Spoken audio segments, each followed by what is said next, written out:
যুবসাথী বন্ধুরা যারা এখনও পাননি তাদেরটা প্রসেস চলছে, কারণ তাদের কিছু প্রবলেম দেখা গেছে, সেটা আমরা চেষ্টা করছি রিভিউ করে করবার, তাকে দিয়ে আবার দরখাস্ত করানো হচ্ছে।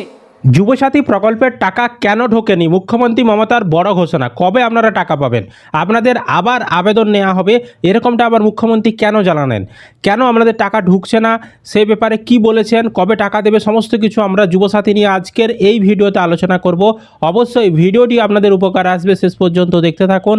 আর এই ধরনের আপডেটগুলো সবার আগে পাওয়ার জন্য চ্যানেলটিকে সাবস্ক্রাইব করবেন। ফেসবুক থেকে যারা ভিডিওটি দেখছেন অবশ্যই পেজটি ফলো করে রাখবেন, আর ভিডিওটি বেশি বেশি করে শেয়ার করে দিন, সকলেই যাতে খবরটি জানতে পারে।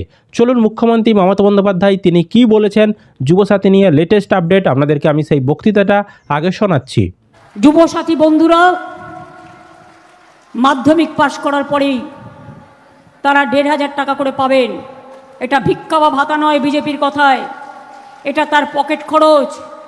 সে কলেজে যাবে, কোনোদিন ক্যান্টিনে একটু খেতে ইচ্ছে হলো, তার হাত খরচটা কে দেবে?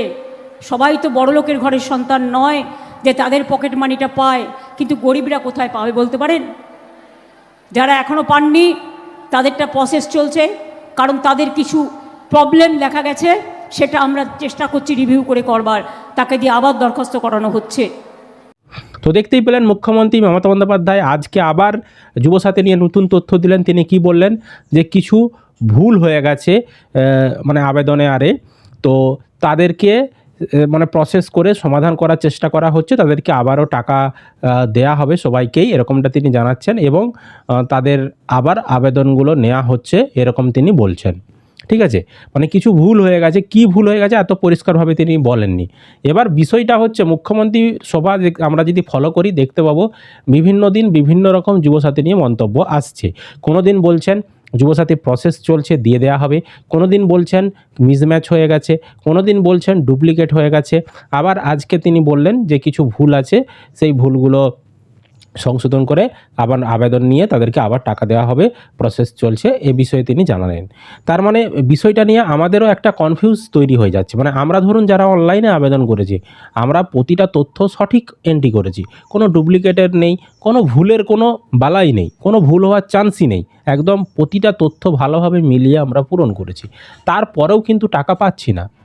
এটার উত্তর কেউই কিছু দিতে পারছে না। বিডিও অফিসে গেলে বলছে আদর্শ আচরণবিধি লাগু হয়ে গেছে, ভোটের কাজ শুরু হয়ে গেছে, সমস্ত পোর্টাল বন্ধ করে দেওয়া হয়েছে, আমাদের হাতে কিছু নেই, আমরা কোনো কিছু করতে পারবো না। একইভাবে যেখানকেই যান সবাই একই কথা বলছে, এখন কোনো কিছু কাজ হবে না। আর এদিকে মুখ্যমন্ত্রী মমতা বন্দ্যোপাধ্যায় তিনি বলে যাচ্ছেন যে টাকা দেবে আপনাদেরকে, মানে প্রসেস চলছে, কিন্তু কোথায় প্রসেস চলছে, কি প্রসেস চলছে তার আপডেট সাধারণ মানুষ কিন্তু জানতে পারছে না। আমাদের একটাই দাবি, সাধারণ পাবলিক যারা এখনও টাকা পাননি যুবসাথীর, যে আপনারা মার্চ মাসে টাকা দেননি, ঠিক আছে আমরা মেনে নিলাম, কিন্তু এপ্রিল মাসে যদি যখন টাকা দেবেন আপনারা, অবশ্যই মার্চ মাসে যে টাকাটা আমরা পেলাম না যুবসাথী প্রকল্পের, সেটাও যেমন একসঙ্গে দেওয়া হয়। আপনারা কি চান যে টাকাটা আপনারা মার্চ মাসে পেলেন না, সেই টাকাটাও আপনাদেরকে দেওয়া উচিত কি না? অবশ্যই কিন্তু কমেন্ট করে জানাবেন।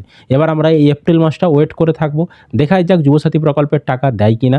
আর অবশ্যই দাবি থাকবে আমাদেরকে, শুধু যদি এপ্রিল মাসে টাকাটা দেয় সেটা নিয়ে কিন্তু আমরা শান্ত থাকবো না, কারণ আমরা যে মার্চ মাসের টাকাটা পেলাম না, যেটা সবাই অনেকেই পেয়ে গেছে মার্চ মাসের টাকা, সেটাও কিন্তু আমাদের পাওনা। কারণ আবেদনটা যখন করেছিলাম আমরা সবাই একসাথেই মার্চ মাসেই মানে টাকা পাওয়ার যোগ্য ছিলাম। আমরা আবেদনটা যখন চালু হয়েছিল তখন একসঙ্গেই করেছিলাম, আমরা তো পরে আবেদন করিনি, আবেদন নির্দিষ্ট সময়ের মধ্যেই করেছিলাম। তাহলে টাকাটা যখন দেওয়া হবে অবশ্যই যেমন মার্চ মাস থেকে সবাইকে দেওয়া হচ্ছে, যারা টাকা পায়নি তাদেরকেও যেমন মার্চ মাসের টাকাটাও দেওয়া হয়। বুঝতে পেরেছি? তো ভিডিওটি বেশি বেশি করে শেয়ার করে দিন, আর আপনাদের মন্তব্য কি, আপনারা কি বুঝছেন বিষয়টা নিয়ে অবশ্যই কিন্তু কমেন্ট করে জানাবেন।